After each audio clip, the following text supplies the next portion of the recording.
இன்னைக்கு 3 விதமான சாதம் செய்ய போகிறோம். புளியோதரை, லெமன் சாதம், தயிர் சாதம். இது மூணுமே பெருமாள் கோயிலில் சாப்பிட்ற அதே டேஸ்ட்டில் ரொம்ப ஈஸியாக எப்படி செய்யுதுன்னு பார்க்கலாம். இப்போ ஒரு பேன் வச்சுக்கலாமா. 1.5 டீஸ்பூன் அளவுக்கு எண்ணெய் சேர்த்துடலாம். ஒரு 3/4 கப் அளவுக்கு வேர்க்கடலை, ஒரு 4 டேபிள் ஸ்பூன் அளவுக்கு கடலைப்பருப்பு. ஃபஸ்ட்டு இது ரெண்டும் சேர்த்து ஓரளவுக்கு நல்லா வதக்கிடுங்க. நான் புளியோதரைக்கும் லெமன் சாதத்துக்கும் சேர்த்து ரெண்டுக்கும் சேர்த்து வறுத்து எடுத்துக்க போகிறேன். அதனால் எல்லாமே கொஞ்சம் கூடுதலாகவே இருக்கும். இந்த அளவுக்கு வரப்பட்டுன்னு இருக்கும் போதே கொஞ்சமாக உளுந்தம்பருப்பு, ரொம்ப அதிகமாக சேர்க்க வேணாம். உளுந்தம்பருப்பு லைட்டாக சேர்த்தாலே போதும். ஒரு 1/2 டீஸ்பூன் அளவுக்கு உளுந்தம்பருப்பு. இது மூணும் சேர்த்து நல்லா வறுத்து எடுத்துக்கோங்க. இந்த அளவுக்கு செவந்து வர டைமில் கூடவே முந்திரி. உங்களுக்கு முந்திரி இஷ்டப்பட்டால் சேர்த்துக்கலாம், இல்லைன்னா விட்டுடலாம். இது நம்மளோட விருப்பம் தான். இந்த பருப்புலாம் வறுக்கிறது ஒரு சாதத்துக்கு மட்டும் இல்லை, புளி சாதம் லெமன் சாதம் ரெண்டுக்கும் சேர்த்து தான் வறுக்கிறேன். இந்த டைமில் கூடவே கருவேப்பிலையும் கொஞ்சம் சேர்த்துக்குங்க, நல்லாயிருக்கும். பாருங்கம்மா, இந்த அளவுக்கு நல்லா செவந்து வரணும்.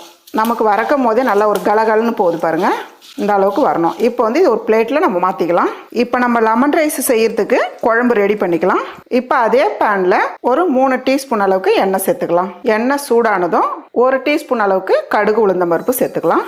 பாருங்கள், கடுகு வெடிக்கிற டைமில் 4 பச்சை மிளகாய் பொடியை நறுக்கி வச்சுருக்கேன். ஒரு துண்டு இஞ்சி எடுத்து பொடியை நறுக்கி வச்சுருக்கேன். இதை சேர்த்துக்கலாம். இது கூடவே காஞ்ச மிளகாய் கட் பண்ணாமல் முழுசாகவே சேர்த்துக்கிறேன். இது வாசனைக்காக தான். ஏன்னா காரத்துக்கு நம்ம பச்சை மிளகாய் சேர்த்துட்டோம். இது அழகாகவும் இருக்கும், அதே போல் நல்லா மணமாகவும் இருக்கும். கூடவே ஒரு 3 சிட்டிக்கு அளவு பெருங்காயம், கூடவே கருவேப்பிலை.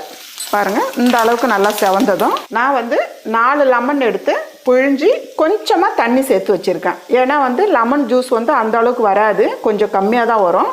தண்ணி சேர்த்துட்டோமா அதே போல் அதில் இருக்க புளிப்பும் கொஞ்சம் கம்மியாக இருக்கும். நமக்கு நல்லா வடிகட்டி சேர்த்துக்குங்க. கூடவே தேவையான அளவு உப்பு சேர்த்துடலாம்.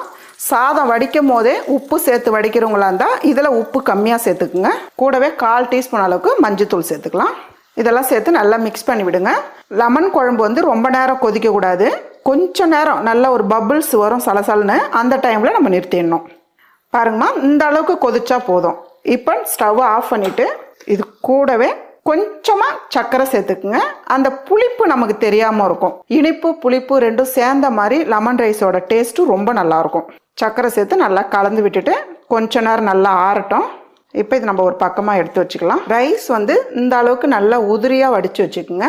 எந்த ரைஸாக இருந்தாலும் பரவாயில்ல, சாப்பாடு ரைஸாக இருந்தாலும் பச்சரிசியாக இருந்தாலும் எந்த ரைஸாக இருந்தாலும் பரவாயில்ல, வடித்து ஆற வச்சு எடுத்து வச்சுக்கோங்க. நம்ம வறுத்து வச்சுருக்க வேர்க்கடலை, கடலைப்பருப்பு, முந்திரி இதை பாதி இதில்